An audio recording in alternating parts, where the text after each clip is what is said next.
आज का प्रातः क्लास है 2 अक्टूबर 1968। रूहानी जादूगर बैठ रूहानी बच्चों को जो बाप से तीखे जादूगर हैं उन तीखे जादूगर बच्चों को समझाते हैं।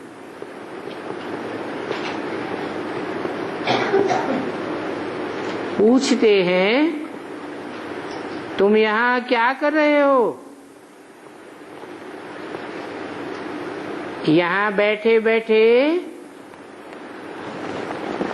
कोई चुर्र न हो संकल्पों की। बाप अथवा साजन सजनियों को युक्ति बताए रहे हैं कि जब बाप के सामने बैठते हो तो संकल्पों की कोई धमा चौकड़ी नहीं होनी चाहिए। साजन कहते हैं यहाँ बैठे बैठे तुम क्या करते हो? अपन को तुम ऐसा लक्ष्मी नारायण जैसा श्रृंगार रहे हो, ऐसा कोई समझेगा?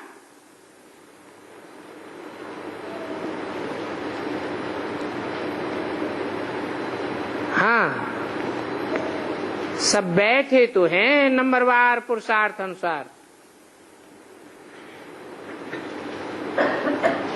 तो बाप कहते हैं यहाँ श्रृंगारी बनना है।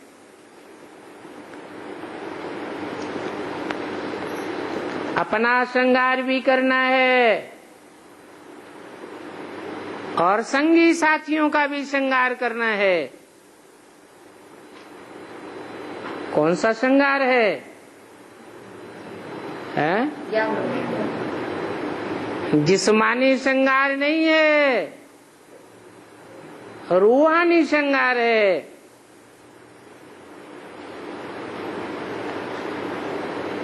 तुम्हारी एम ऑब्जेक्ट ही ये है, भविष्य में पुरी में जाने के लिए।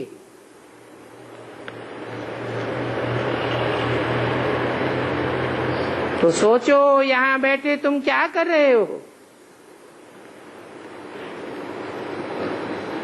क्या पैराडाइज की श्रृंगार के लिए पुरुषार्थ कर रहे हो?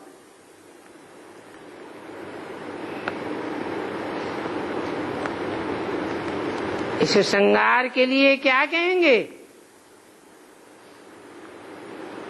कमाई कहेंगे। अल्पकाल की कमाई है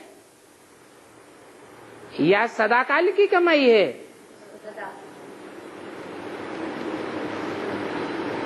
सदाकाल के लिए तुम्हारी पर्सनालिटी संवर जाती है तो कमाई हुई ना। यहाँ बैठे बैठे तुम अपन को चेंज कर रहे हो। उठते बैठते चलते बाप ने तुमको ये मन मना भव की चाबी दी हुई है।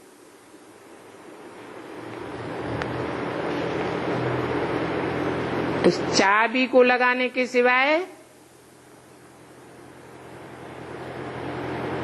और कोई भी फालतू बातें सुना करके टाइम वेस्ट मत करो।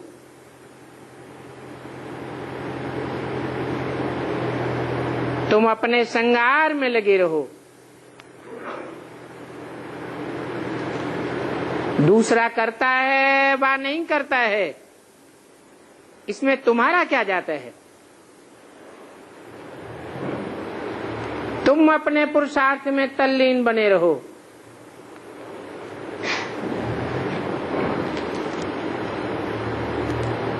कितनी समझ की बात है। कोई नया सुनेगा तो जरूर बंडर खावेगा।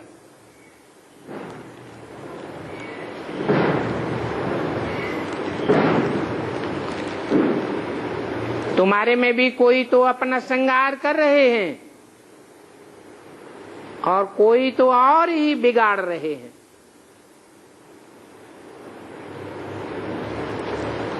कोई झरमुई झगमुई की बातें बुद्धि में चलती रहती है, टाइम वेस्ट करते रहते हैं। पर चिंतन आदि में कितना टाइम बर्बाद करते हैं। तो बाप बच्चों को समझाते हैं, तुम सिर्फ अपन को देखो कि हम क्या कर रहे हैं। स्वचिंतन कर रहे हैं या परचिंतन में लगे हुए हैं। बाप ने बहुत छोटी युक्ति बताई है सबको। क्या? मन्मना भव, अपने मन को मेरे मन में तिरोहित कर दे। बस ये एक ही अक्षर बस है।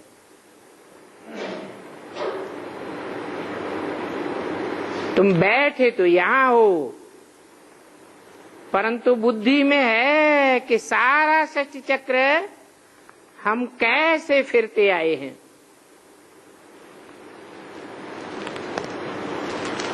अभी हम फिर से विश्व का श्रृंगार बन रहे हैं। तो सोचो तुम कितने पद्मा पदम भाग्यशाली हो। यहां बैठे बैठाए तुम कितना कार्य करते हो।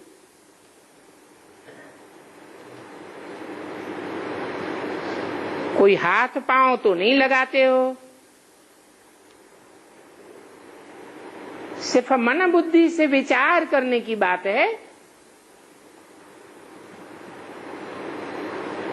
तुम कहेंगे हम यहाँ बैठे बैठे ऊंचे ऊंचे विश्व का श्रृंगार कर रहे हैं। तो देखो ये मन मना भव का अक्षर कितना अच्छा है। इस योग से ही तुम्हारे सभी पाप भस्म हो करके तुम्हारी आत्मा कंचन बन जाएगी। आत्मा में से सारी खाद निकल जाएगी।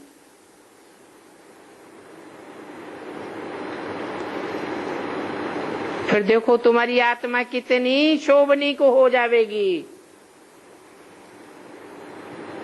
अभी तो आत्मा पतित है तो शरीर भी पतित है।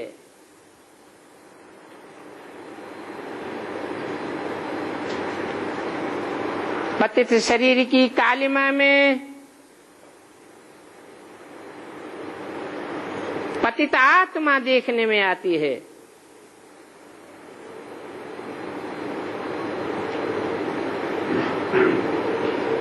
पावन बनेंगे तो देवताओं मिसल तुम्हारे वाइब्रेशन से, दृष्टि से दिव्यता झलकने लगेगी। तो कमाल है ना। अभी देखो शरीर की हालत कैसी है। फिर तुम्हारी आत्मा और काया दोनों कंचन बन जाएगी। तो अपन को ऐसा श्रृंगार करना है और साथ साथ दैवी गुण भी धारण करने हैं। बाप को याद करने की बात है। सिर्फ एक बाप को याद करते रहो तो तुम्हारा सारा श्रृंगार बदल जाएगा।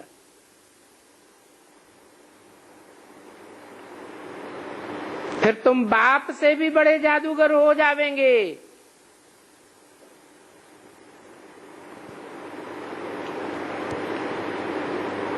गायन है ना पारस पत्थर का,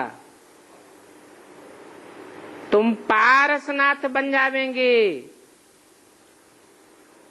कोई को भी आंख से स्पर्श करेंगे अर्थात देखेंगे, कोई तुम्हारे दो बोल सुनेंगे, थोड़ा भी संपर्क संसर्ग में आवेंगे, संबंध में आवेंगे तो बदल जावेंगे। तो तुम बड़े जादूगर हुए ना।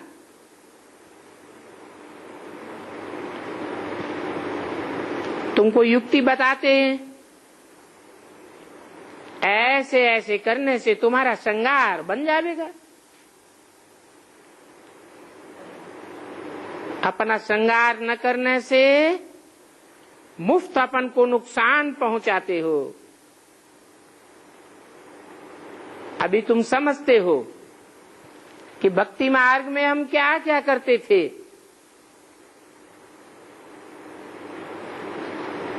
सारा श्रृंगार ही बिगाड़ कर क्या बन पड़ा है।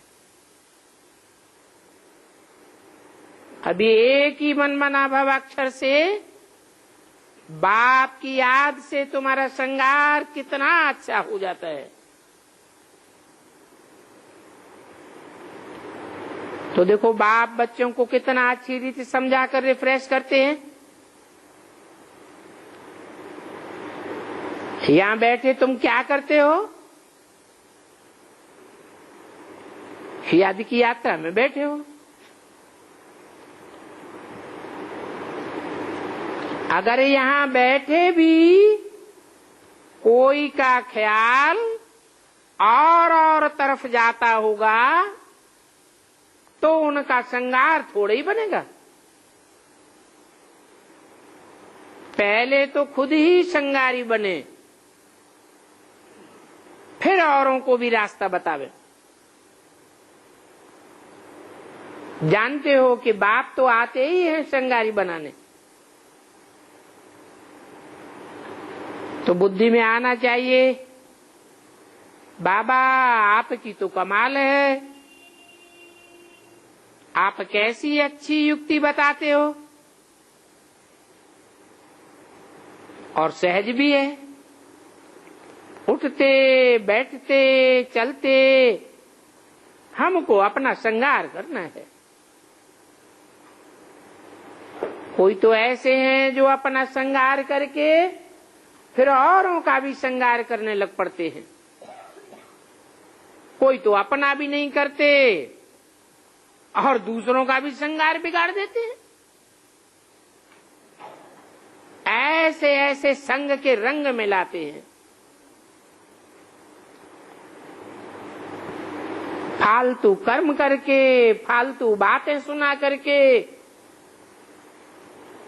उनकी अवस्था को ही बिगाड़ देते हैं।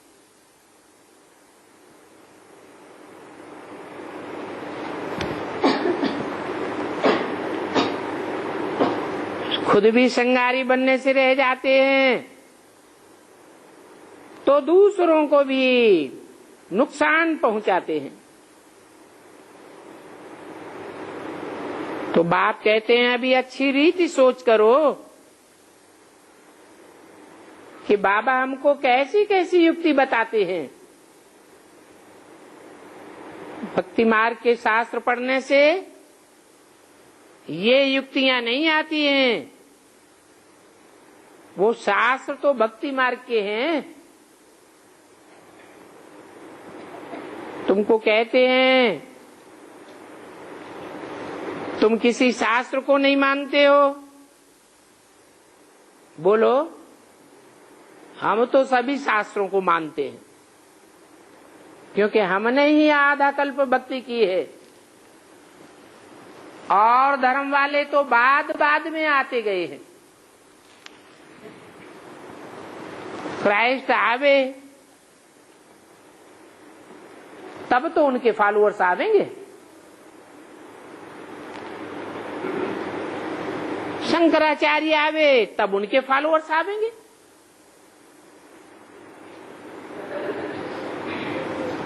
हम तो पूरा आधा कल्प भक्ति की है।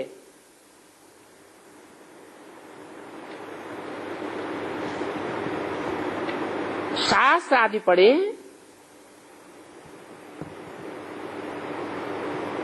तो बताओ हम में से कौन ऐसा है जो शास्त्रों को नहीं मानता? क्यों? क्योंकि रात होती है तो दिन भी होता है, दिन होता है तो रात भी होती है। ब्रह्मा का दिन और ब्रह्मा की रात गाई हुई है। ब्रह्मा के दिन में सोजरा होता है, ब्रह्मा भी सोजरे में होगा तो ब्राह्मण भी सोजरे में होते हैं। ब्रह्मा की रात होती है तो ब्राह्मण भी अंधेरे में आ जाते हैं। तो हम तो शास्त्रों को भी मानते हैं। ये बेहद का दिन और बेहद की रात है। बेहद के दिन में एक ज्ञान सूर्य का प्रकाश होता है, वो है सतयुग और त्रेता रूपी दिन, जहां एक बाप का ज्ञान का प्रकाश हर मनुष्य आत्मा में सार रूप में समाया हुआ है।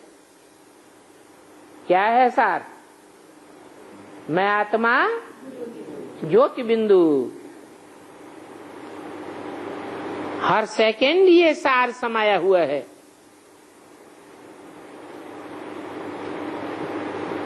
तो देखो, मनुष्यों की बुद्धि तो बिल्कुल इडियट है। एक्टर होकर के कुछ भी नहीं जानते हैं। तो बाप कहते हैं, मीठे मीठे बच्चों तुम अपना श्रृंगार कर लो, टाइम वेस्ट मत करो,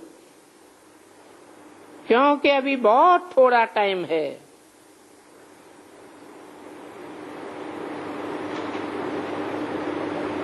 समय की इस गुह्य गति को समझने के लिए बड़ी विशाल बुद्धि चाहिए। आपस में बहुत प्रेम से रहना चाहिए।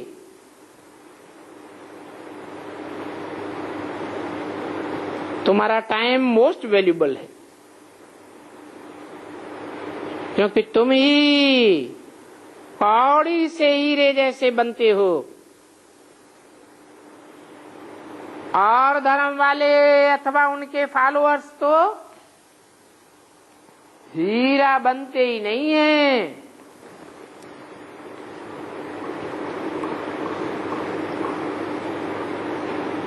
तो मुफ्त में थोड़े ही इतनी बातें सुनते हो। ये कोई कथा है क्या? बाप तो एक ही अक्षर सुनाते हैं। जो बड़े बड़े आदमी होते हैं उनको जास्ती बात थोड़ा ही करनी चाहिए। बाबा तो सेकंड में जीवन मुक्ति देते हैं।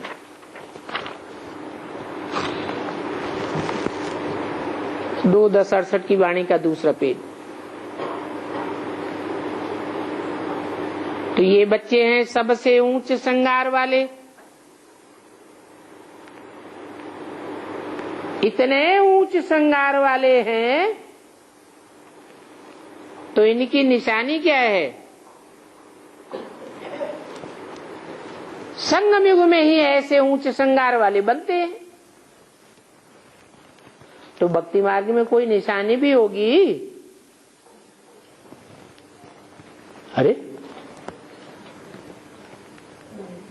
अरे कितने सुंदर सुंदर देवी देवताओं के श्रृंगारे हुए चित्र बनाए जाते हैं, मूर्तियां बनाई जाती हैं, देखने से ही खुश हो जाते हैं। जिन चित्रों को वो बहुत पूजते हैं, जितना बड़ा आदमी होगा उतना बड़ा मंदिर बना देंगे और उनके बड़े बड़े श्रृंगार करेंगे।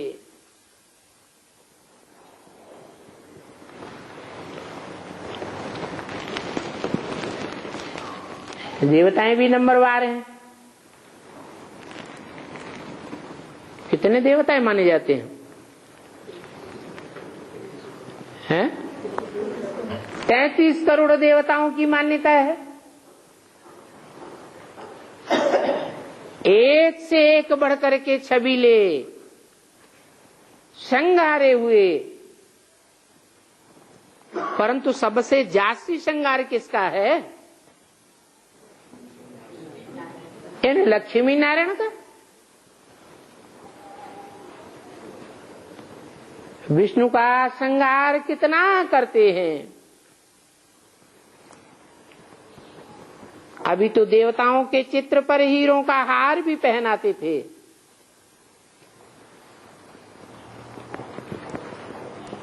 आगे ऐसा करते थे। बाबा को तो बहुत अनुभव है। बाबा ने खुद भी हीरों का हार बनाया था लक्ष्मी नारायण के लिए। वास्तव में तो इन्हों की जैसी पहरवाइश यहां तो कोई बनाए भी नहीं सकता। और तुम अभी बनाए रहे हो, वो भी नंबरवार पुरुषार्थ अनुसार बनाते हो। तो बाप समझाते हैं, बच्चों अभी अपना टाइम वेस्ट मत करो। न अपना टाइम वेस्ट करो, न दूसरों का टाइम वेस्ट करो। बाप युक्ति बहुत सहज बताते हैं। मुझे याद करो तो तुम्हारे पाप कट जाएंगे। पक्का कर लो कि याद बिगर इतना श्रृंगार हो नहीं सकेगा।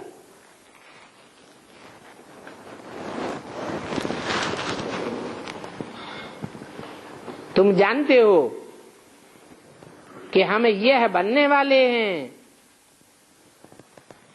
तो इसके लिए दैवी स्वभाव धारण करना है। इसमें कहने की भी दरकार नहीं रहती है, परंतु पत्थर बुद्धि होने के कारण सारी बातें समझानी पड़ती है। ऐसे तो ये समझाना है 1 सेकंड की बात। बाप कहते हैं, मीठे मीठे बच्चों, तुम अपने बाप को भूलने से कितना श्रृंगार खत्म कर देते हो। बाप तो कहते हैं, चलते फिरते उठते बैठते अपना श्रृंगार करते रहो।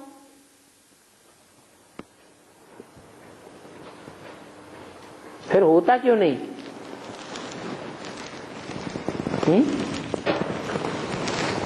चलते फिरते उठते बैठते हर समय याद ठहरती क्यों नहीं है?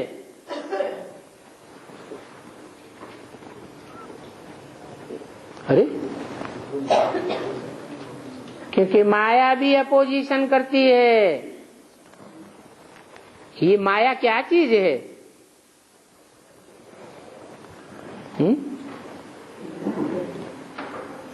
माया मां माने नहीं, आया माने आया।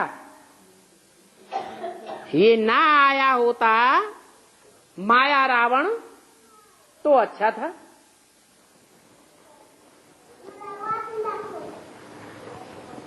अब माया या तो कोई पुरुष के रूप में आती है, या तो कोई स्त्री चोले के रूप में आती है, या तो कोई पदार्थ के रूप में आती है। ये बार बार क्यों आती है? हमारा बुद्धियों को क्यों तोड़ती है?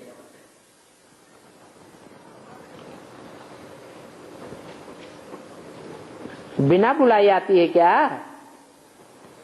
नहीं, बिना बुलाए ही तो आती है। हम बुलाते हैं क्या? हाँ, हम तो और बाबा से कहते हैं, बाबा इस माया को समेट लो।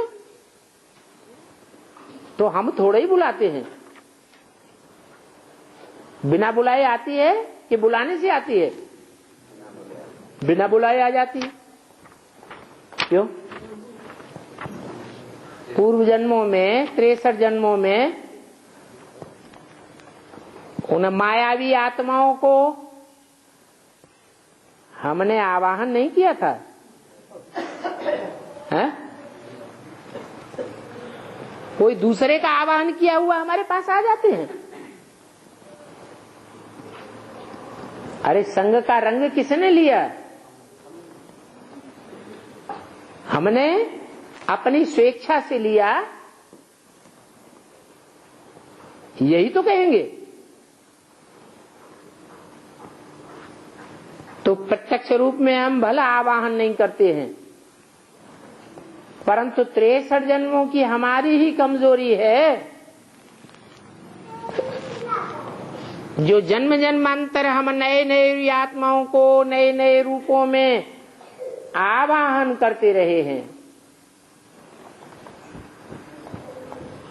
नहीं तो भक्ति मार्गीय रावण राज्य में भी शुरुआत में भक्ति मार्ग सतो प्रधान था या तमो प्रधान था? कितना सतो प्रधान था? इतना सतो प्रधान था कि भक्ति के आदि में एक शिव बाबा की भक्ति करते थे, अब भी विचारी भक्ति करते थे। तो सतो प्रधान भक्ति थी या तमो प्रधान भक्ति थी? सतो प्रधान भक्ति थी।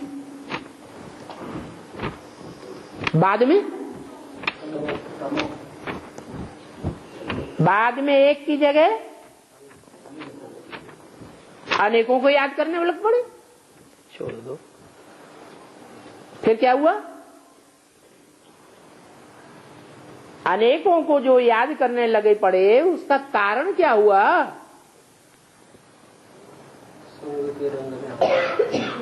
के रंग में आ गए। उसका भी कारण क्या हुआ?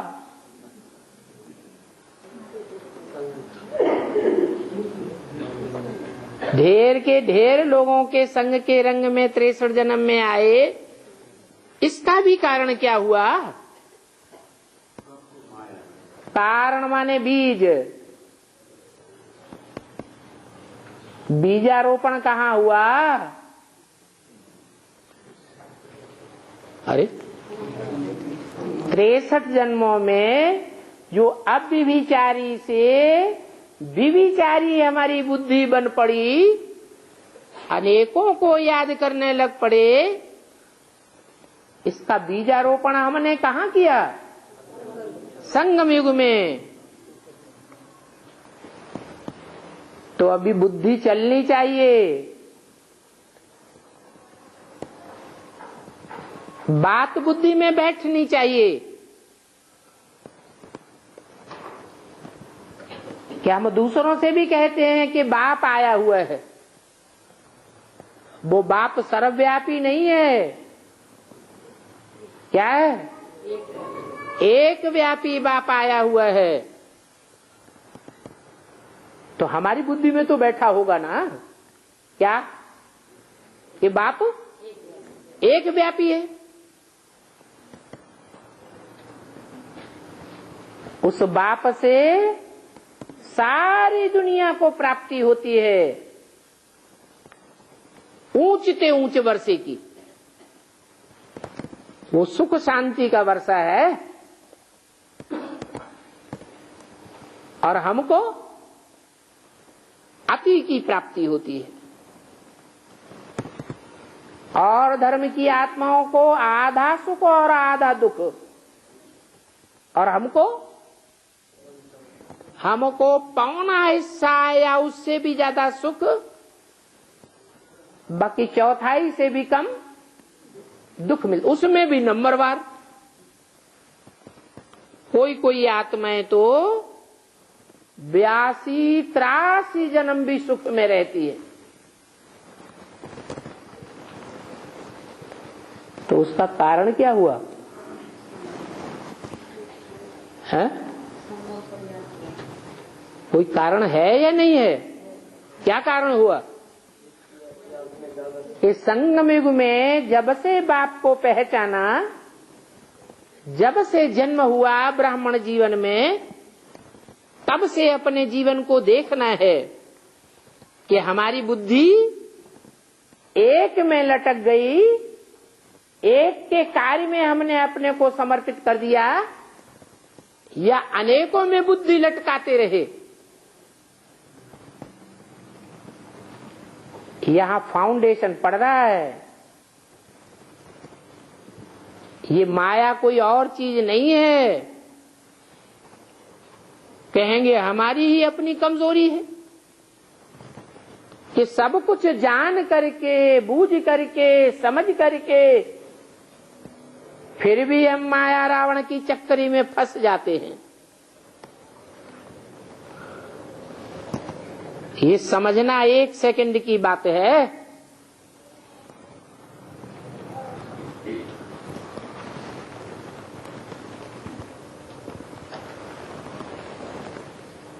माया कोई कम नहीं है, अर्थात हमारे 63 जन्म की कमजोरियां भी कोई कम नहीं है।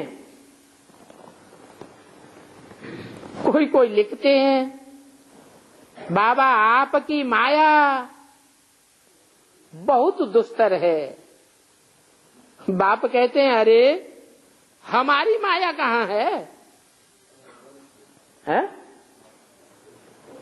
हमारी माया है क्या? है?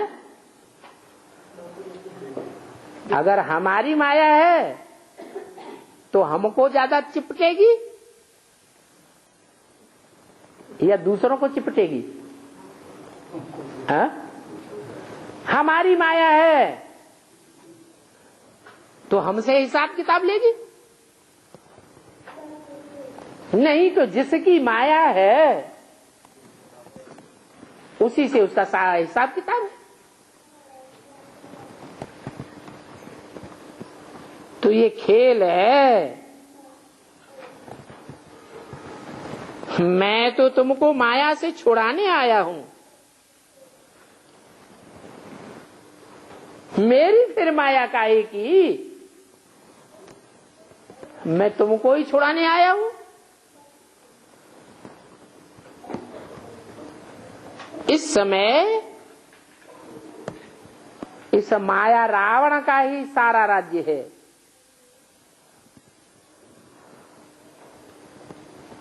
तो बाप समझाते हैं जैसे रात और दिन में 1 सेकंड का भी फर्क नहीं हो सकता है, ऐसे ही ये राम राज्य और रावण राज्य में भी 1 सेकंड का फर्क नहीं है। ये बेहद की रात और बेहद का दिन है। अभी तुम बच्चे नंबरवार पुरुषार्थ अनुसार ऐसा श्रृंगार कर रहे हो।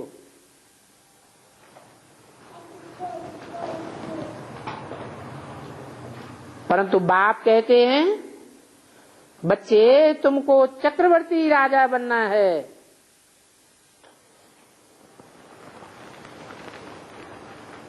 तो ये चक्र फिराते रहो। कौन सा चक्र है? ये स्वदर्शन चक्र फिराते रहो। संगम युग में ही अपनी आत्मा के 84 जन्मों के पार्ट को बुद्धि में फुराते रहो।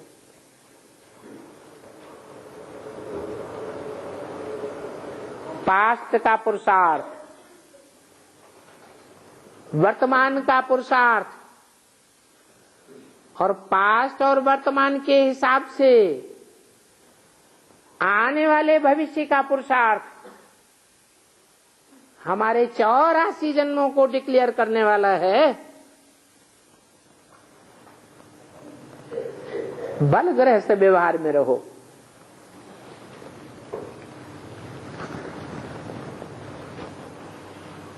परंतु इस पुरुषार्थ में तो बुद्धि से काम लेना है।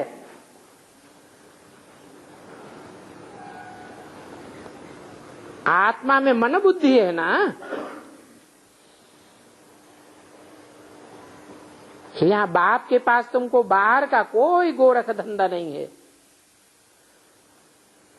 यहाँ तो तुम आते ही हो अपन को श्रृंगार करने के लिए, रिफ्रेश होने के लिए। बाप पढ़ाते तो सभी को एक जैसा है। यहाँ बाप के पास आते हैं नए नए पॉइंट्स सन्मुख सुनने के लिए, फिर घर जाते हैं तो जो कुछ सुना वो बाहर ही रह जाता है।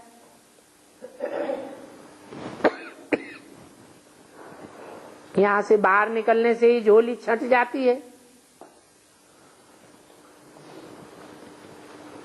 क्योंकि जो कुछ सुना है उन बातों पर अच्छी रीति मनन चिंतन मंथन नहीं करते हैं।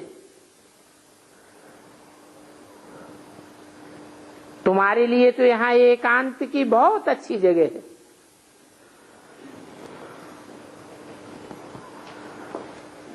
बाहर में तो खटमल फिरते रहते हैं। क्या नाम दिया है? ये क्या होता है? कीड़ा होता है। खट माने खाट और मल माने गंध। ये सतयुग में होता है क्या? सतयुग में खटमल नहीं होते हैं। कहाँ होते हैं? कलयुग में और ही जास्ती होते हैं। तो बाहर की दुनिया में तो खटमल फिरते रहते हैं, जो एक दूसरे का खून ही पीते रहते हैं। तो देखो, वर्तमान संगम युग में जो मौजों का युग है, इसमें खून पीने वाले तो तुम्हारे चारों ओर नहीं बैठे हुए हैं। तुम्हारे संकल्पों का खून तो नहीं पी रहे हैं। संकल्प शक्ति बाप की याद में लग रही है, या और खटमल हैं जहां बुद्धि जा रही है। खटमल काटता है तो बुद्धि रूपी हाथ कहां चला जाता है? हैं? खटमल के पास चला जाता है ना।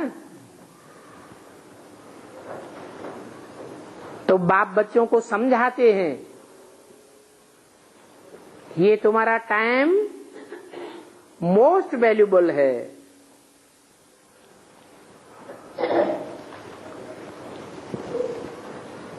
इनको तुम वेस्ट मत करो। अपन को श्रृंगारने की बहुत युक्तियां मिलती हैं।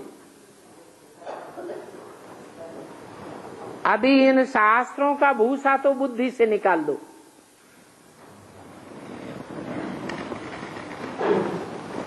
क्या शास्त्रों में क्या भरा हुआ है?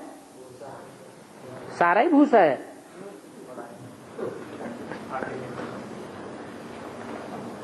भूसा बहुत है और दाना कम है।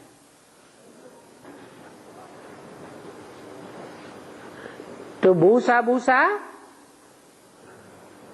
हटाए देना चाहिए और दाना ग्रहण कर लेना चाहिए। दाना क्या है? दाना है सार। बीज को क्या कहते हैं? बीज को सार कहा जाता है। तो बाप सार की बातें शास्त्रों में से तुमको सुनाते हैं। बाकी जो बातें छोड़ देते हैं वो क्या है? वो भूसा है। उस भूसे से बुद्धि निकाल दो। मैं अभी सभी आत्माओं का उद्धार करने आता हूं।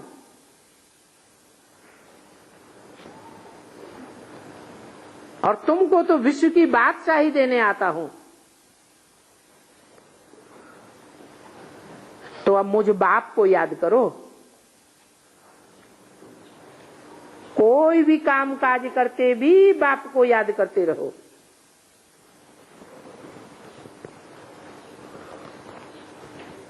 क्योंकि इतनी सभी ढेर की ढेर आत्माएं एक बाप की आशुक हैं। एक बाप है जन्म जन्मांतर का माशूक, और इतनी ढेर आत्माएं हैं आशुक।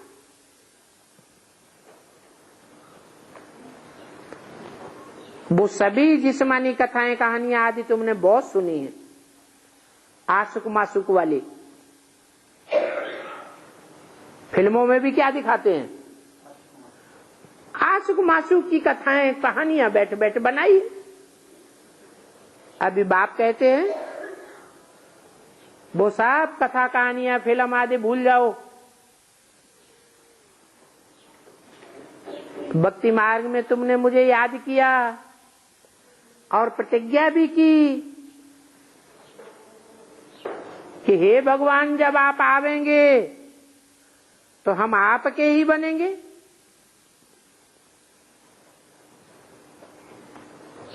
अभी तो तुम जान गए हो कि ढेर के ढेर आशुकों का एक ही माशूक है। भक्ति मार्ग में तो कोई भी उनको नहीं जानते हैं। क्या कहते हैं? नहीं जानते हैं। उसका कारण क्या है? सर्वव्यापी समझ लेते हैं, तो जानना न जानना बराबर हो गया। गपोड़े ही गपोड़े लगाए देते हैं।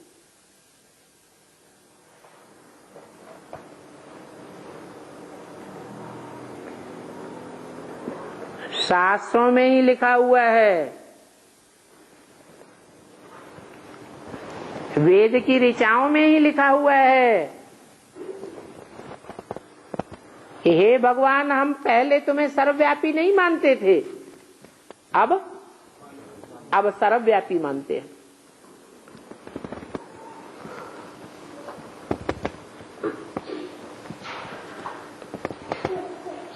कहते हैं हम ब्रह्म में लीन हो जावेंगे। ये सभी फालतू बकवाद करते रहते हैं।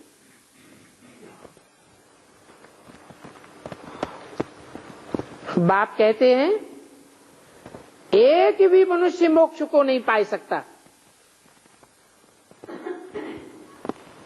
सदा काल के लिए ब्रह्म में लीन हो नहीं सकता। अल्पकाल के लिए हो सकता है?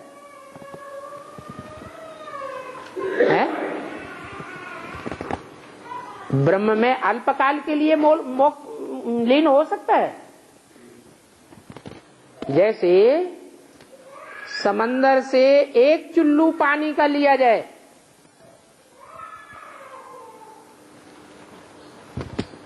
वो समंदर का अंश है, और चुल्लू पानी को पानी में समंदर में मिलाए दिया जाए तो लीन हो जाता है या नहीं?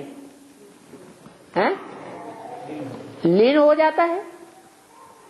वापस आ सकता है? नहीं। वो मिसाल देते हैं जड़ सागर का और उसमें से लिए हुए चुल्लू भर पानी का। अब ऐसे तो है नहीं। क्या आत्माएं जो हैं वो सागर में से लिए हुए बूंद बूंद बूंद बूंद हैं? नहीं। आत्माएं अविनाशी हैं या विनाशी हैं? आत्माएं तो अविनाशी हैं। वो अविनाशी आत्माओं के स्वभाव संस्कार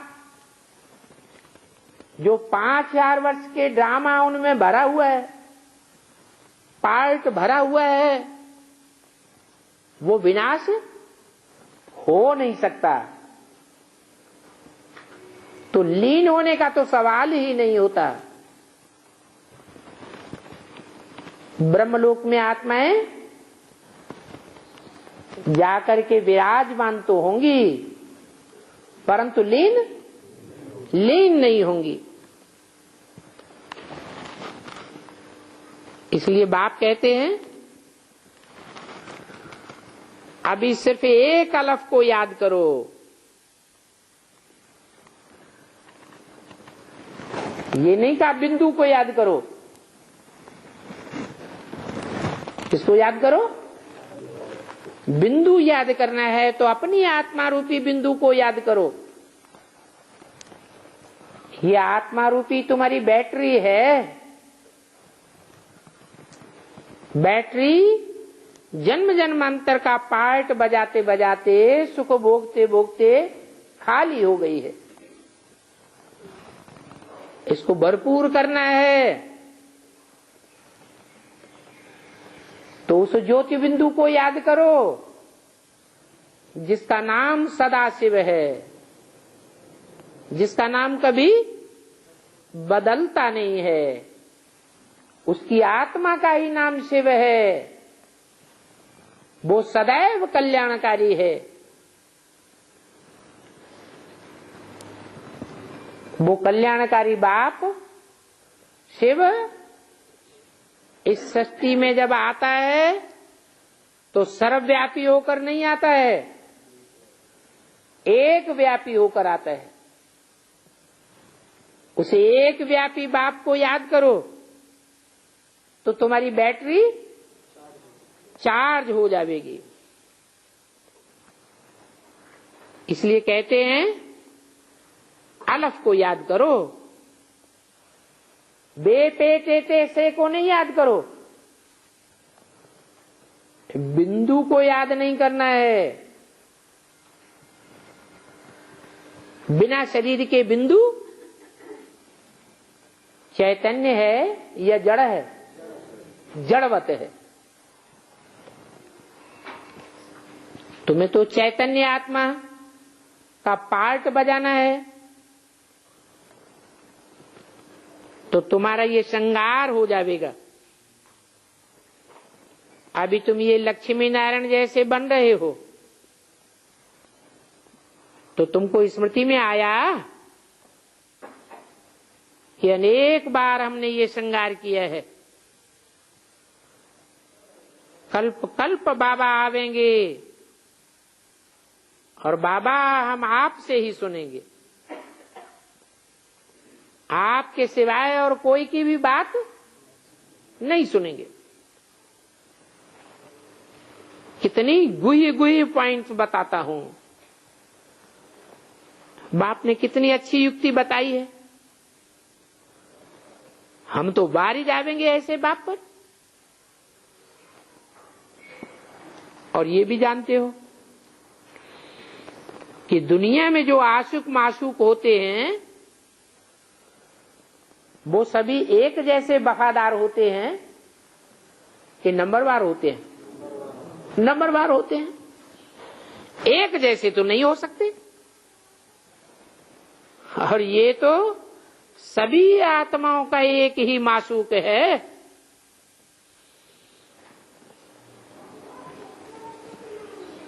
इसमें जिस्मानी कोई बात नहीं है। इसमें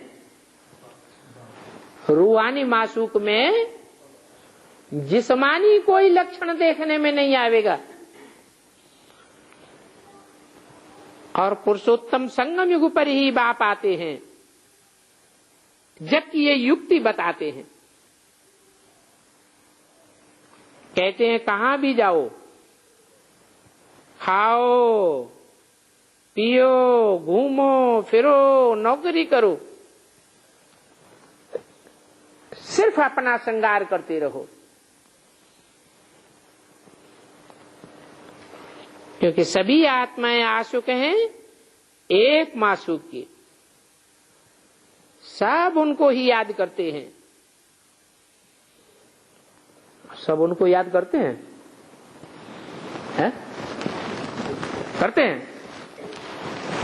कहाँ याद करते हैं? सब थोड़ा थोड़ा याद करते हैं, नंबरवार याद करते हैं। हाँ, संगम युग में एक टाइम ऐसा आवेगा जरूर कि सभी आशुक आत्माएं उस एक मासूक बाप को याद करेंगी और कुछ भी उनको याद नहीं आवेगा।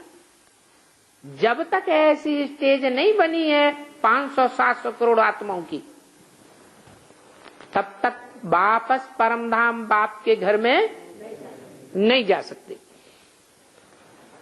तो उस समय के लिए बोला, सभी उसे एक मासूक बाप को याद करते हैं। कोई कोई बच्चे कहते हैं हम तो 24 घंटे याद करते हैं। क्या? तो झूठ कहते हैं या सच्चा कहते हैं? परंतु सदैव तो कोई याद ही नहीं कर सकता। क्यों नहीं याद कर सकता है? क्योंकि फाइनल पेपर होता ही तब है जब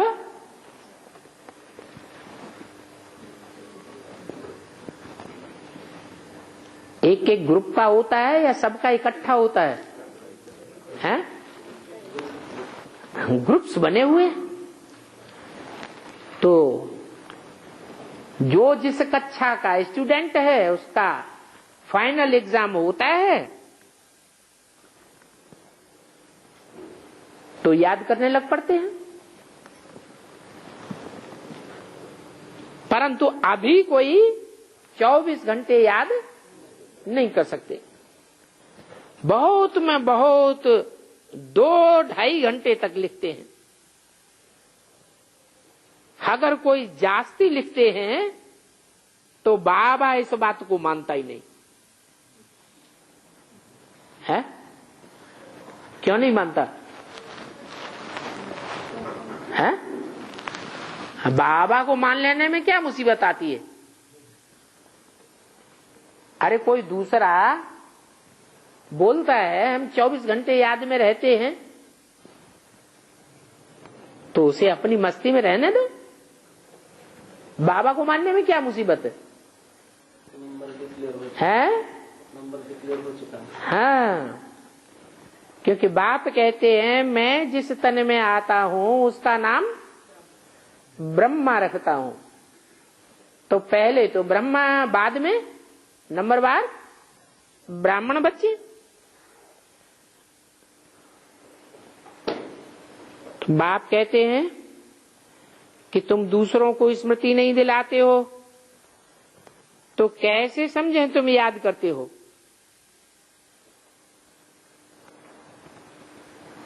याद करना कोई डिफिकल्ट बात नहीं है और इसमें कोई खर्चा भी नहीं है। कुछ खर्चा है? कुछ भी नहीं। 2:10:68 की वाणी का 3रा पेज। बेहद के बाप को सिर्फ याद करते रहो तो तुम्हारे पाप कटते जाएंगे।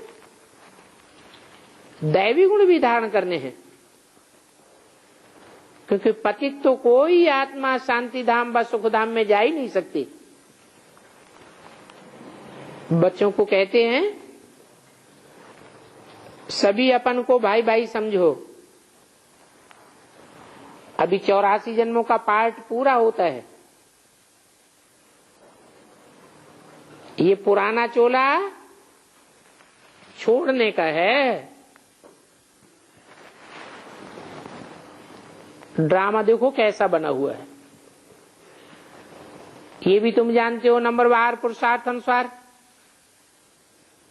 दुनिया में तो कोई भी कुछ नहीं समझते हैं, तो हरेक अपने अंदर से पूछे, क्योंकि बाप थोड़ा ही अंतर्यामी है। जो एक एक के अंदर को बैठ देखेंगे तो हरेक अपने से पूछे। क्या पूछे? कि हम बाप की मत पर चलते हैं, जितना जितना बाप की मत पर चलते हैं उतना उतना श्रृंगार भी अच्छा होगा। अगर बाप की मत को डिसऑबे करते हैं, अवज्ञा करते हैं, नाफरमानी करते हैं, तो रिजल्ट क्या होगा 84 जन्मों में? है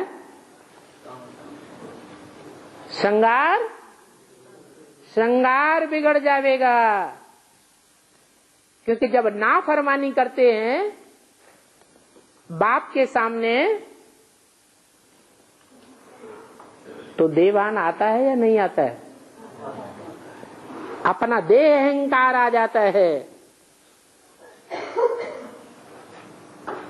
तो बाप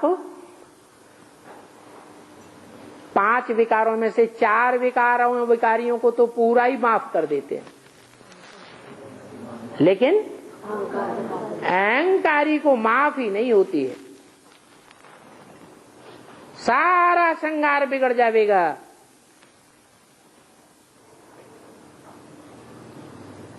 नाफरमानी क्यों करते हैं?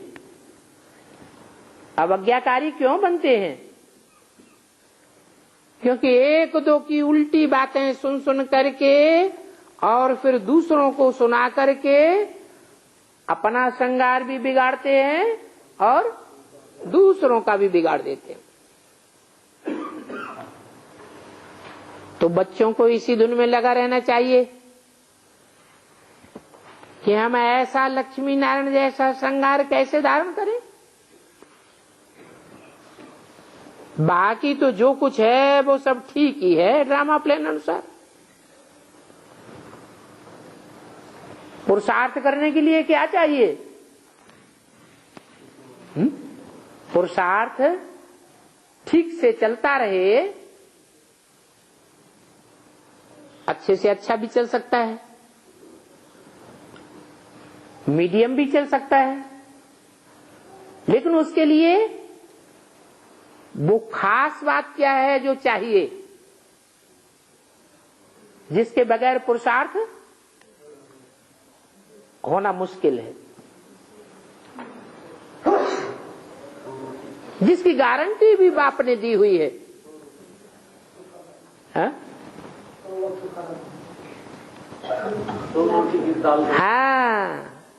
बाप ने गारंटी दी है, मेरे बच्चे कभी भूख नहीं मर सकते। मेरे बच्चे कौन? बाप के बच्चे हैं, तो बाप का धंधा करने वाले होंगे या रावण का धंधा करने वाले होंगे? बाप का धंधा करने वाले। जो बाप का धंधा सो बच्चे का धंधा। तो जो ईश्वरीय सेवा में लगे रहते हैं, थोड़ा लगे रहते हैं या ज्यादा लगे रहते हैं, माने सेवा को प्रेफरेंस देते हैं, उनको क्या चाहिए? 2 रोटी चाहिए। 2 रोटी कोई को मिलती रहे और कुछ न मिले, क्या भले जंगल में भी रहना पड़े,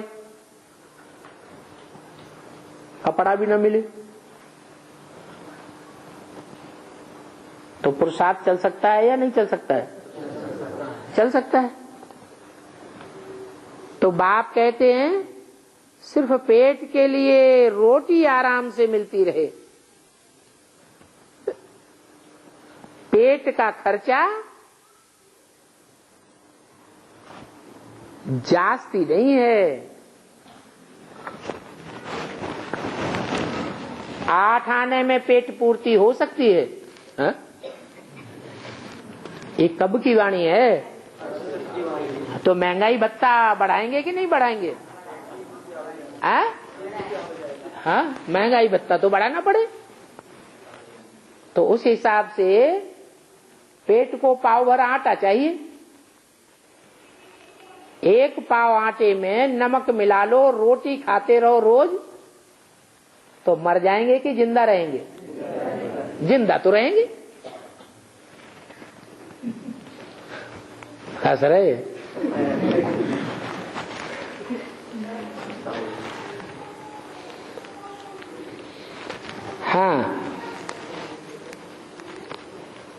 बल लोक का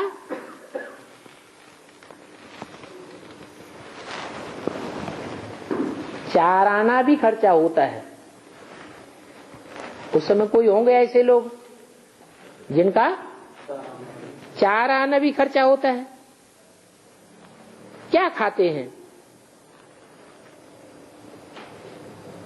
सिर्फ 2 रोटले और लाल मिर्ची, नमक की रोटी और लाल मिर्ची। देखो फिर भी कितने ताकतवान देखे जाते हैं। बूढ़ी बूढ़ी माइयां भी कितना बोझ उठाती हैं।